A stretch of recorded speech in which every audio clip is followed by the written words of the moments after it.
Fala, rapaziada! Fute HZ na área, meu nome é Juan Neres e hoje vamos falar sobre a final da Champions League, né? O Manchester City aí versus a Inter de Milão, que fizeram uma grande final. Uma grande final não em termos de jogo, né, de oportunidade de gol, mas uma grande final em termos de emoção, né? É engraçado que as últimas 4 finais de Champions League, os resultados foram 1-0, ou seja, para quem achava que o City ia atropelar a Inter, não aconteceu.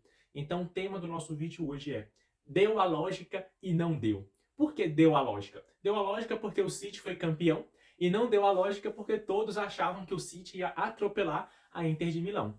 A gente vai falar um pouco sobre alguns jogadores, alguns destaques, né, nesse grande jogo, começando pelo Manchester City. Assim, todo mundo destacou, né, falando assim que o Ederson aí foi um dos melhores em campo. Eu discordo, porque para mim, para ser o melhor em campo, né, tem que fazer uma boa partida tanto no primeiro como no segundo tempo, né, os 90 minutos. E o Ederson, ele não começou o jogo bem, né? O Ederson, ele errou alguns passes ali que poderia ter gerado oportunidade de gol ali para a Inter de Milão. Na verdade, ele deu algumas oportunidades, né? Logo no início, quando a bola veio ao alto, ele meio que quis proteger a bola para a bola sair. A bola não saiu, a bola tocou nele, entrou em jogo e ele, o Lautaro quase conseguiu ali a finalização. Então, assim, no início de jogo ele estava parecendo bem nervoso, né? Assim, estava parecendo, na verdade, todo o time do City no primeiro tempo parecia que estava bem nervoso. Você olhava assim no olhar dos jogadores, pareciam que eles não estavam exercendo o que eles poderiam exercer.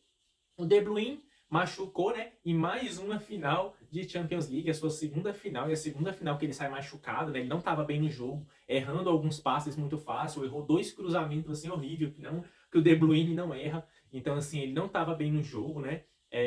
Para mim, o grande destaque desse jogo é um cara chamado Stones. Para mim, o Stones, nos 90 minutos, ele jogou muito bem. Ele foi um jogador ali que ele conseguiu. As escapadas do City foi por ele, né? Conseguia sair jogando, né? Num drible, teve uma jogada mesmo que ele driblou 3 jogadores. Então, assim, o City estava conseguindo ali escapar por ele, né? Ele estava armando muito o jogo, né? Ele foi um verdadeiro meio de campo, né? Um verdadeiro criador ali no meio de campo do Manchester City. Então, o Stones, para mim, ele foi o craque da partida, jogou muito bem, né? O craque da partida para mim não foi o Rodri, simplesmente porque o Rodri também não fez um primeiro tempo muito bom, muito nervoso, né? Não jogou a bola que ele sabia jogar, mas o Rodri é um craque, né? Então, assim, o gol dele foi um gol de quem sabe, de quem entende. Quando eu tava assistindo o jogo, né? Tava assistindo com meu sogro, eu até comentei, meu amigo, se fosse qualquer outro jogador ali, tinha metido o balaio, a bola tinha rebatido ali em um zagueiro da Inter de Milão. Mas você vê que ele foi muito calmo, né? Ele já inclinou o corpo e meteu a chapa ali no canto, então, assim, tirou de todo o sistema defensivo que estava na frente da área e tirou do goleiro. Então, assim, foi um verdadeiro golaço,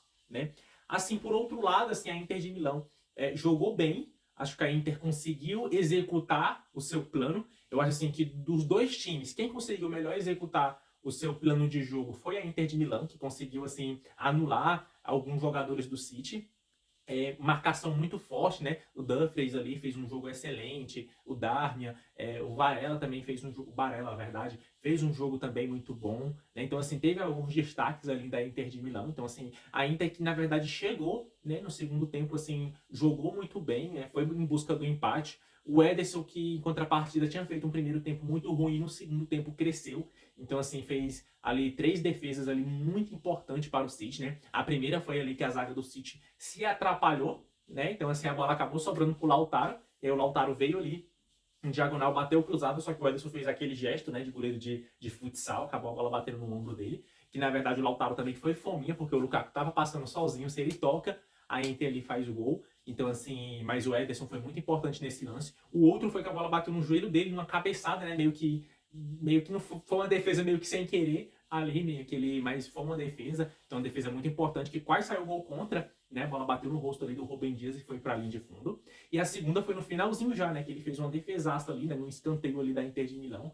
Outra cabeçada e ele conseguiu ali salvar o City de novo, né? O City, que é engraçado que no final do jogo, né, já tava jogando, já parecia que os papéis tinham se invertido, né? Era a Inter pressionando e o City ali segurando o jogo. Mas assim, foi um jogão. O que eu acho um ponto muito importante dessa final é o City, ele, por mais que ele errou, né, em algumas jogadas ali com os zagueiros, o time estava um pouco nervoso, mas o City ele deu poucos espaços para contra-ataque da Inter de Milão.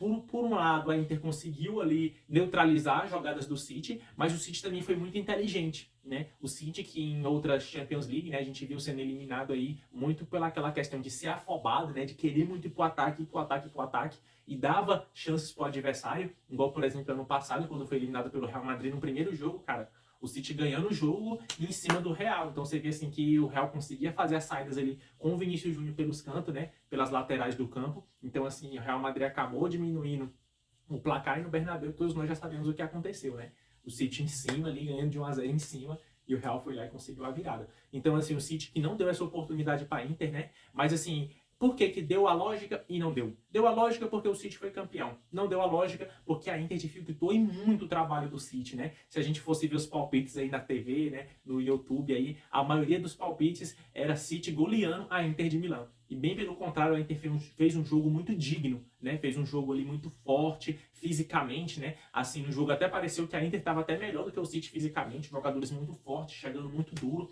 O árbitro também que deixou o jogo seguir muito, né? Então teve muitas faltas que o árbitro não deu, alguns cartões que ele também não deu. Então, assim, o jogo também eu acho que ele foi mais pegado. Foi um jogo com poucos gols, porque o gol demorou a sair. O gol saiu no segundo tempo. Se o gol do City sai no primeiro tempo, cara, a Inter sai pro jogo, o City sai pro jogo também, ia ser um jogo mais lá e cá.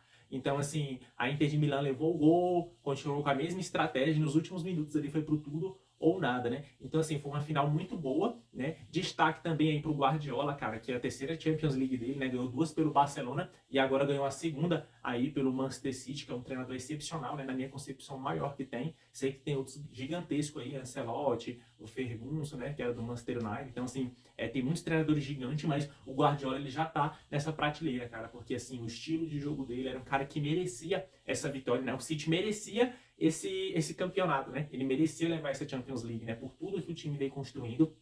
E o City, ele dá um tapa na cara do PSG. Um tapa na cara de organização, um tapa na cara de planejamento, um tapa na cara de uma boa administração, né? O City tem um planejamento. O PSG que, por outro lado, contrata, mas contrata desfreadamente. O que acontece? O Manchester City contratou um técnico excelente, um técnico que fez contratações pontuais conforme o time precisava, sem muito jogadores estrelados, né? A gente vê aí hoje tem um De Bruyne, a gente vê aí que agora tem um Haaland, tem um Gundogan, tem alguns jogadores, só que são jogadores que quando o Guardiola chegou, não eram os pontas, né? Não eram os jogadores de primeira prateleira, mas o Guardiola fez o sarrafo desses jogadores subir. É claro que o City gastou milhões também, né? De euros ali com contratações, porém contratações pontuais. E o PSG, por outro lado, é um time que não tem técnica e a diretoria contrata quem eles querem, né? Igual, por exemplo, o Messi está disponível, vai lá e contrata. Parece que não tem uma análise de futebol, né? De tipo assim, pô, ele vai render o esperado? Vale a pena a gente fazer esse investimento nesse jogador? Futebolisticamente falando, por exemplo, para trazer títulos, porque a gente sabe que Messi, Neymar, eles trazem muito retorno em questão financeira, de imagem, né? Vende muitas camisetas, então assim, traz muito retornos, né, financeiro, mas futebolisticamente falando, a gente sabe que jogadores ali quando passa dos 32, 33 anos é muito difícil dar um retorno, né? Então assim, o Manchester City que mereceu esse título, a Inter de Milão foi longe, né? Foi longe até demais, assim, eu acho que talvez se não fosse pela chave, não chegaria na final, mas chegou na final e quase derrotou o City. Então assim, se o jogo acabasse ali 2-1, 1-0 para a Inter de Milão, não seria novidade nenhuma, porque até a Inter de Milão criou mais oportunidades do que o City, né? Mas assim, um time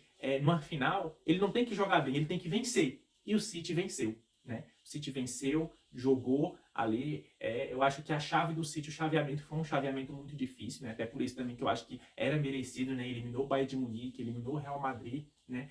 Nas oitavas eliminou o Leipzig, que não era um time tão forte, mas também não era um cachorro morto. Então, assim, o City mereceu. Mas e aí, você acha que o City vai vir para a próxima temporada bem? Você acha que o City vai vir forte na próxima Champions League? Vai dar uma relaxada? Você acha que o Guardiola fica para a próxima temporada? Coloca aí nos comentários, tá? Se inscreva no canal, tá, pessoal? Fute HZ na área, é um canal novo aí, tá? De um projeto novo, tá bom? Então se inscreve, dá o like, compartilha aí com seus amigos se você puderem, tá bom? Então, muito obrigado e tamo junto.